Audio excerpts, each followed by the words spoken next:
दोस्तों, आज मैं प्रजापति दक्ष और शिव पार्वती की पौराणिक कथा सुना रही हूँ कि माता सती ने दक्ष की पुत्री के रूप में जन्म कैसे लिया और दक्ष को बकरे के मुख का श्राप कैसे मिला। इस रोचक कहानी को जरूर सुनें और आप लोगों से रिक्वेस्ट है कि प्लीज़ वीडियो को लाइक, शेयर, सब्सक्राइब, कमेंट जरूर करें। पौराणिक कथाओं में कहते हैं कि दक्ष प्रजापति की सभी पुत्रियां गुणवती थीं। फिर भी दक्ष के मन में संतोष नहीं था।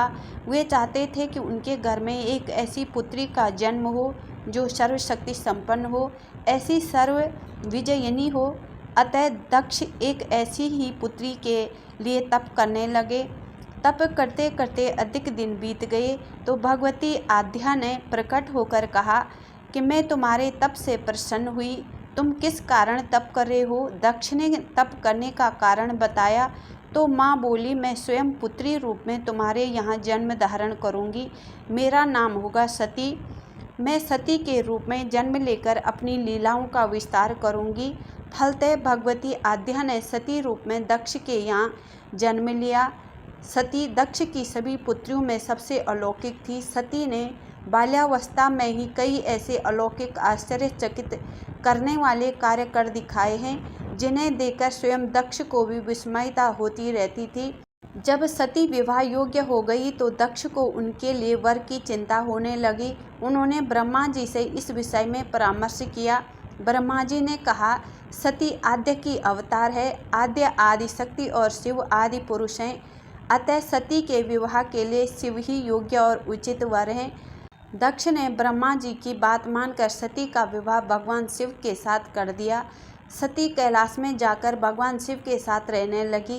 भगवान शिव दक्ष के दामाद थे, किंतु किसी वजह से दक्ष के हृदय में भगवान शिव के प्रति बैर और विरोध भाव पैदा हो गया। एक बार देवलोक में ब्रह्मा ने धर्म के निरूपण के लिए एक सभा का आयोजन किया था। सभी बड़े बड़े देवता सभा में एकत्रित हुए। भगवान शिव भी उस सभा में बैठे थे। सभा मंडल में दक्ष का आगमन हुआ। दक्ष के आगमन पर सभी देवता उठकर खड़े हो गए, पर भगवान शिव खड़े नहीं हुए। उन्होंने दक्ष को प्रणाम भी नहीं किया। फलतः दक्ष ने अपमान का अनुभव किया। केवल यही नहीं, उनके हृदय में भगवान शिव के प्रति ईर्ष्या की आग जल उठी और उन्होंने भगवान शिव को अपशब्द कहे। इससे वीरभद्र को क्रोध आया और वीरभद्र ने राजा दक्ष को श्राप दे दिया कि तेरा अगले जन्म में तेरा बकरे का मुख होगा। राजा दक्ष इस अपमान का बदला लेने के लिए समय और अवसर की प्रतीक्षा करने लगे। एक बार सती और शिव कैलाश पर्वत पर बैठे हुए परस्पर वार्तालाप कर रहे थे। उसी समय आकाश मार्ग से कई विमान कनखल की ओर जाते हुए दिखाई पड़े। सती ने उन विमानों को देखकर भगवान शिव से पूछा, प्रभु, ये सभी विमान किसके हैं और कहाँ जा रहे हैं? भगवान शंकर ने उत्तर दिया, आपके पिता ने बड़े यज्ञ का आयोजन किया है। समस्त देवता और देवांगनाएं इन विमानों में बैठकर उसी यज्ञ में सम्मिलित होने के लिए जा रहे हैं। इस पर सती ने दूसरा प्रश्न किया, क्या मेरे पिता ने आपको यज्ञ में सम्मिलित होने के लिए नहीं बुलाया?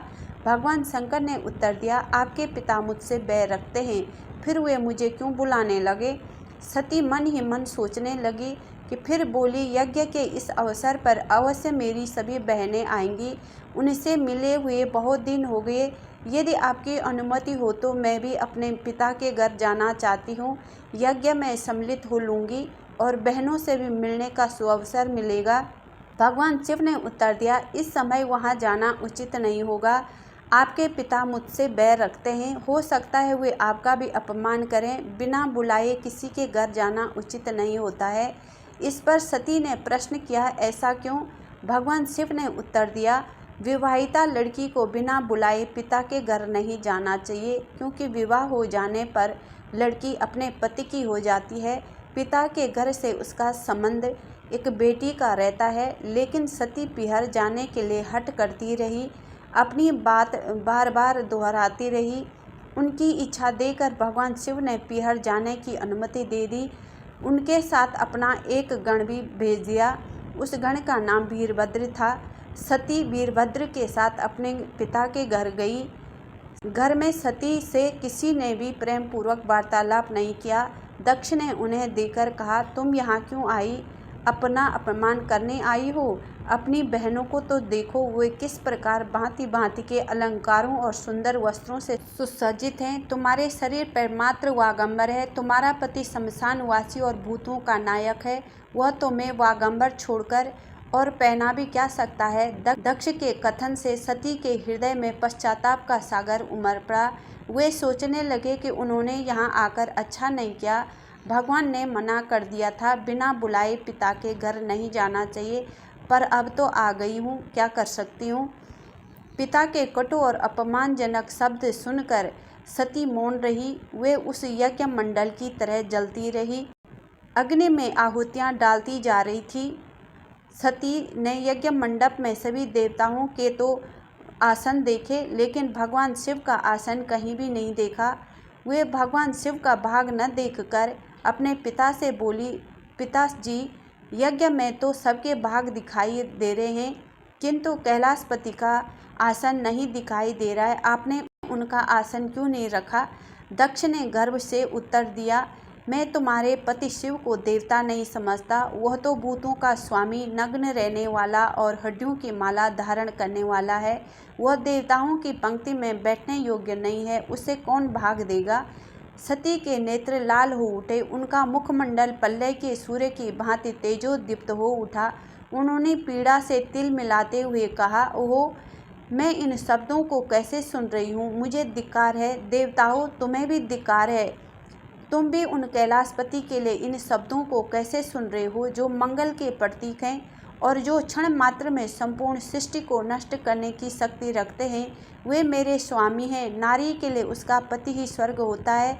जो नारी अपने पति के लिए अपमानजनक शब्दों को सुनती है, उसे नरक में जाना पड़ता है। पृथ्वी सुनो, आकाश सुनो और देवताओं, तुम भी सुनो।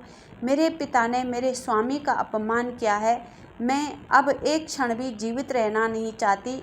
सती अपने कथन को समाप्त करती हुई यज्ञ के कुंड में कूद पड़ी। जलती हुई आहुतियों के साथ उनका शरीर भी जलने लगा।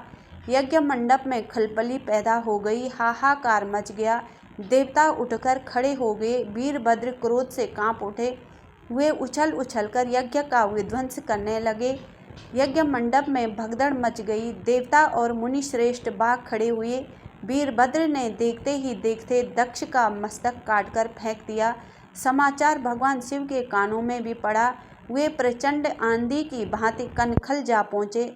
सती के जले हुए शरीर को देखकर भगवान शिव अपने आप को भूल गए। सती के प्रेम और उनकी भक्ति से शंकर के मन को व्याकुल कर दिया।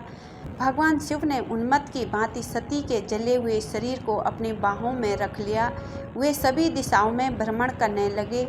शिव और सती के इस अलौकिक प्रेम को देखकर पृथ्वी रुक गई, हवा रुक गई, जल का प्रवाह ठहर गया और रुक गया। देवताओं की सांसें, सृष्टि व्याकुल हो उठी। सृष्टि के प्राणी पुकारने लगे, त्राहिमाम त्राहिमाम। भयानक संकट उपस्थित देखकर सृष्टि के पालक भगवान विष्णु आगे बढ़े और उन्होंने अपने चक्र से सती के 51 टुकड़े कर दिए और वो धरती में 51 स्थानों पर जा गिरे। जब सती के सारे अंग गिर गए तो भगवान शिव पुनः अपने आप में आए। जब वे अपने आप में आए तो पुनः सृष्टि के सारे कार्य चलने लगे। धरती पर जिन 51 स्थानों में सती के अंग कट कट कर गिरे हैं, वही स्थान आज शक्तिपीठ माने जाते हैं। उसके बाद तब ब्रह्मा जी और अन्य देवताओं और रानी बीरणी ने भगवान शिव से प्रार्थना करी कि राजा दक्ष को जीवन दान दीजिए। देवताओं की प्रार्थना पे भगवान शिव ने राजा दक्ष को बकरे का मोह दिया और जीवन दान दे दिया। तब राजा दक्ष ने भोलेनाथ से क्षमा मांगी। इस प्रकार वीरभद्र के श्राप के कारण राजा दक्ष को बकरे का मुख मिला। दोस्तों, अगर वीडियो अच्छी लगी तो please like, share, subscribe, comments जरूर करें।